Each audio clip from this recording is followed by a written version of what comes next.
The land between the mountains was a remote wilderness, a stretch of thick, ancient forest that few dared to enter.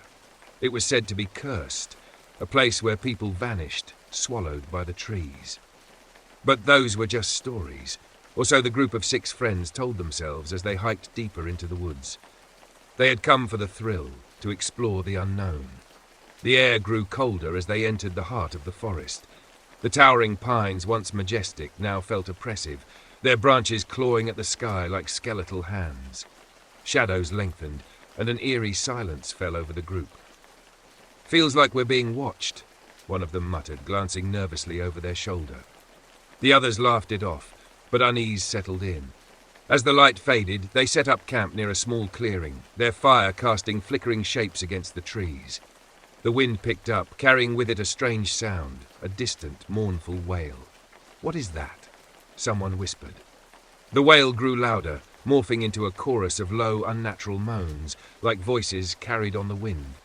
The friends huddled closer to the fire, scanning the darkness, but they saw nothing. Then, just beyond the reach of the firelight, something moved. A tall, emaciated figure stood at the edge of the clearing, its gaunt body stretched unnaturally thin, its skin pale as snow. Its eyes gleamed like burning coals, and its mouth stretched into a grotesque grin, revealing jagged, blackened teeth. "Wendigo," one of them breathed, frozen in terror. Before anyone could react, the creature let out a blood-curdling screech and lunged. It moved with horrifying speed, its bony limbs stretching unnaturally as it darted toward them. One of the friends screamed as the Wendigo's claws slashed through the air, dragging him into the shadows.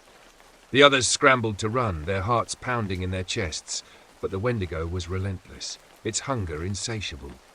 They fled into the forest, stumbling blindly through the underbrush, but the trees seemed to close in around them. One by one they were taken, yanked into the darkness, their screams swallowed by the night. Only 2 remained, huddling behind a fallen log, desperate to stay quiet. They could hear it, stalking through the woods, sniffing the air, hunting them. The fire had long since died, leaving the world around them a pit of blackness. Then came the sound of twigs snapping, leaves rustling. The Wendigo loomed over them, its hollow eyes burning with malice. In the end, the forest was quiet again.